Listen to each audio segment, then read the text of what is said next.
forgave and are asking God to grant peace and a good job and a good life to a man who tried to set you on fire. That type of peace. But you have to take a moment to forgive yourself. And in so doing that, you do begin to heal. You have to forgive yourself for anything you said or done, how you treated others, how you yourself inflicted abuse. That's part of getting back to great. Forgiving someone is hard. We actually had a sister circle last year on forgiveness, and it's not the easiest thing because forgiveness, I mean, there are people in our families that have hurt us that we mad at. We see them at family reunions probably and don't talk to them or whatever, or sisters or different things. And so forgiveness, you've been hurt by individuals that sometimes you just feel like they hurt me so bad I can't forgive them.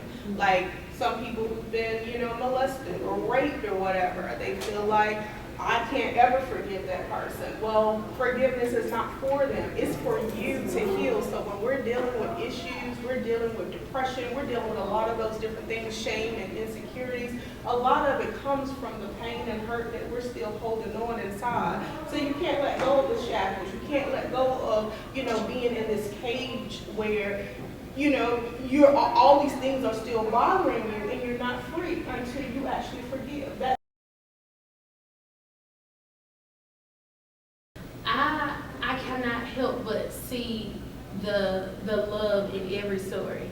I know it sounds crazy, but I posted a status up today, and I just simply said, do you believe in the power of love?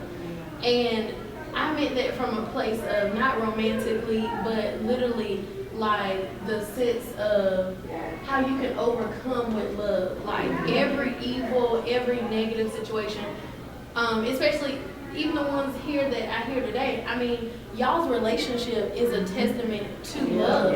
The ability to forgive. I was in an abusive relationship at 13, 14.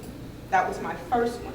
So the only thing I had ever seen before when it came to a relationship was abuse. So no, mom and daddy are Christians, evangelists and deacons, and they live together. I had never seen that in home, but the relationships and the guys that I had loved were abusive. Her father, going back, I was with him at 17. I got pregnant, quick. I think I met him in like August. I got pregnant in December. I don't even know him. He's Jamaican, very possessive, I tell you. So we have our baby, we move in. He was really pressuring me to get married to him, but I didn't until later on. For 3 or 4 years, he was very physically abusive.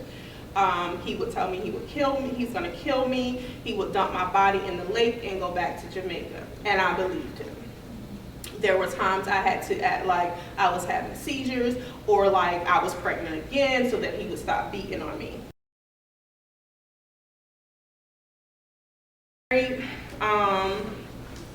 He didn't have anywhere to live. Like we was like living with my parents. It was crazy. Now I have an evangelist mother, Pentecostal Kojic mother.